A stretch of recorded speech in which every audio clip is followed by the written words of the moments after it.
Hey guys, how's it going? Welcome back to the channel. Welcome back to another one of my vids. Today, as you can see, I've got my M4 behind us. I'm going to give you an update as to what's been happening with the M4. Obviously, I've been covering a lot of other content like the G20 and the M135i, so this has kind of taken a bit of a back seat, even though it's my new car. We've done a few kind of styling mods in the last video. You might have seen that I've had the car like lowered and spaced, so essentially that's what we're going to be talking about in this vid. But what we'll do is give you a quick little walk around of the car, show you what I've done, and then let's hit those back roads and take it from there. So let's start off with the front end. So as you can see, I've had the chrome grills blacked out. These are actually wrapped. A fairly decent job that's been done on here. It's kind of eating leaves already. Let's just pull that one out, and then down there as well there's a leaf there. Let's just yank that off. Obviously I've had my number plate put on as well.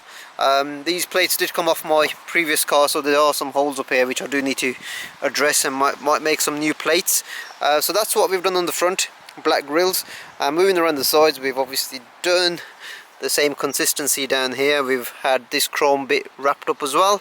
So around the rear of the car, I've had a black M4 badge put on. I have received a carbon spoiler. I'm yet to put that on the car. It's just been raining. As you can see, the car from the rear here, the boot, it does have like a duck tail fin, whatever you want to call it, integrated into the boot anyway, but I think it just needs that extra bit of carbon on the back. Moving around the bottom end, I'm going to get this diffuser either wrapped or just change that for a carbon. The chrome tailpipes, I think I'm going to keep them, but I think the other thing that we need to point out here is the way the car actually sits. If I just move back here, you can see now that that wheel arch gap has totally been addressed. So before, on the rear wheel, I could pretty much get 2-3 fingers in there, but now it's literally like that arch gap. It's just spot on, thanks to Motech. And then if you move around the front one, previously I could get like pretty much all of my hand in there. Obviously the car is sat at an angle at the moment, so it might look like there's a bit more of a wheel arch gap on the front, but yeah, it's just sitting really pretty now if I just move back here.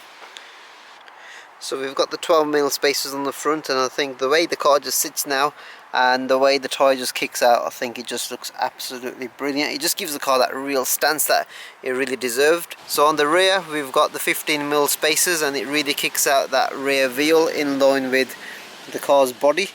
And I think the car, it just really is set off now, and aesthetically it's got that real presence on the road, as well as that stance which the car initially deserved. So guys, in the comments below, let me know what you think of how the car now looks with these little touches that I've kind of done. So I was thinking of putting on the carbon splitter on the front, just to give it that more aggressive look.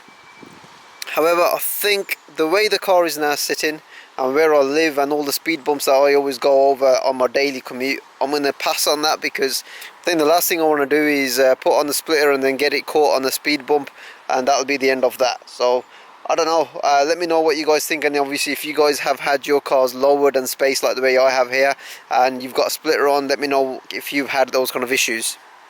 So I've owned the M4 now for just over a month. Probably not the best of time to buy an M4, because we're obviously in autumn, the weather's not going to get any better now. You know, we're always going to have the rain. It's been raining earlier on today. We've just had a break from the rain, so just thought I'd come out, get my cameras all together and do a quick little vlog. So I'm still getting used to the car, but I wanted the car to basically look like the way I always wanted it to look. Even if this was a compact, I probably still would have had it like lowered and spaced out as well. I actually prefer these 19-inch alloy wheels, because I think they have a little bit more of a concave in their design, and that really sets the car off. So the springs that we've gone for are this 20mm springs all around, and the TPI spacers, which are the 12 and 15mm on the front and the rear. The ride hasn't really been affected hugely. I mean, probably by about 5 to 10%, which was very similar to the ride difference on my M1 Ti when I had that spaced and lowered as well. I am still getting used to the car. I'm not pushing the car. I've driven it in MDM mode a couple of times, but I don't really want to be facing the other way, you know, going around a corner. If I lose it, you know, I'm not stupid to do that. I just want to get used to the power, and obviously then, you know, kind of exploit that. And, you know, every time I get in the car, I'm just pushing it that little bit more. It's probably the safer way to do it. So obviously in this video I'm not going to do any crazy stunts if that's what you're after. However, having said that, you know, I do feel that the car is a lot more, how can I put it, composed in the corners compared to my M140i. That always felt a lot more frisky compared to this. And obviously this, as you've seen in the pictures, it's not a competition pack, but it's a 2017 non-compact car, and the rear dampers on this are the same as that you'd get in a compact. So I think BMW have addressed some of those issues from the earlier non-compact cars. That's another thing, you know, a lot of people say about the sound of this car that it's not great, but I personally don't mind that, and I guess it's probably because I'm not coming from a V8 M3, you know, the E90 version, so I personally don't really mind the sound of this car. But that's just me, I guess.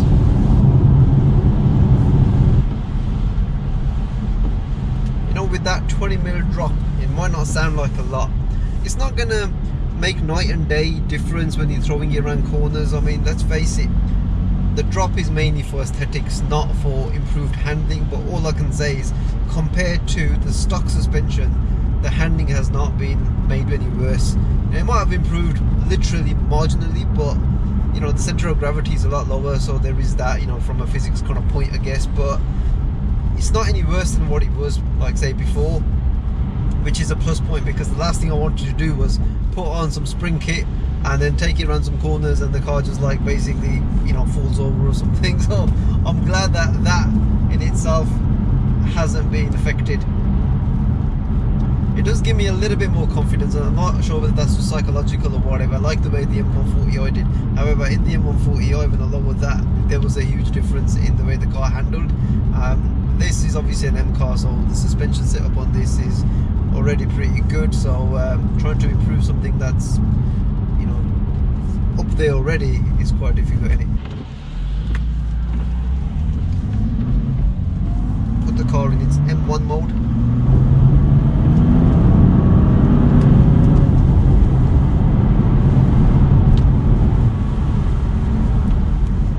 There's a lot of water up there, so right on the bend as well.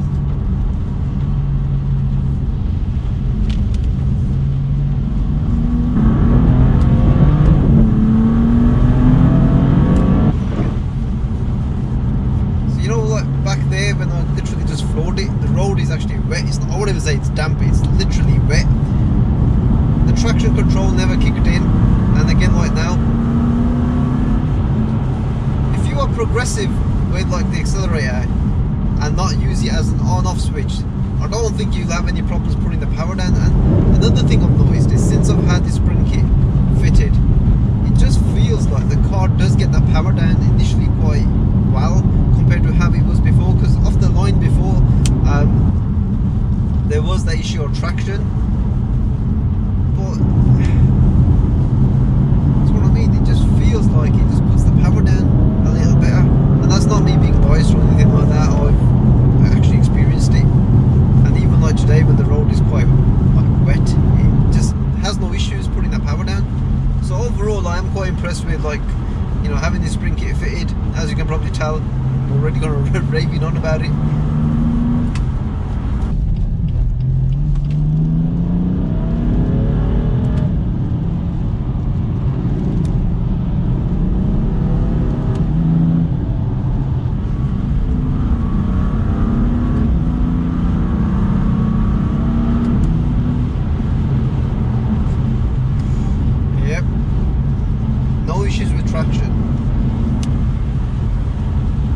And I know there's probably going to be quite a few of you guys out there saying, well, you're not really pushing the car.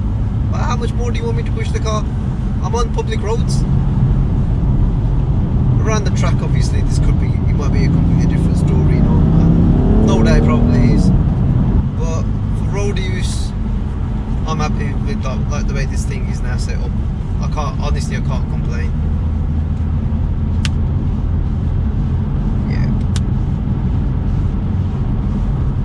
So guys, I'm now back at the same spot where we started this vid. Hopefully you've enjoyed it and you found it useful and informative if you're looking at, you know, making your car aesthetically look very similar to something like this.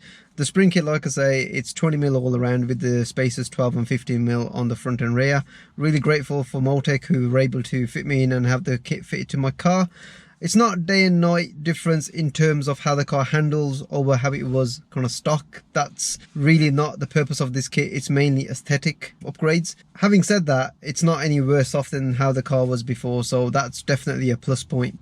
The other thing is, a lot of people will be thinking about realignment. Yes, the car will be realigned. I've got the car booked in and hopefully I'll do a vlog on that in sort of next few weeks. I just gave the car probably about 400-500 miles, so you know, just for that suspension setup to kind of like settle, and then obviously get the alignment done. So that will be coming soon as well. Hopefully I'll see you on the next one. Take care, thanks, bye.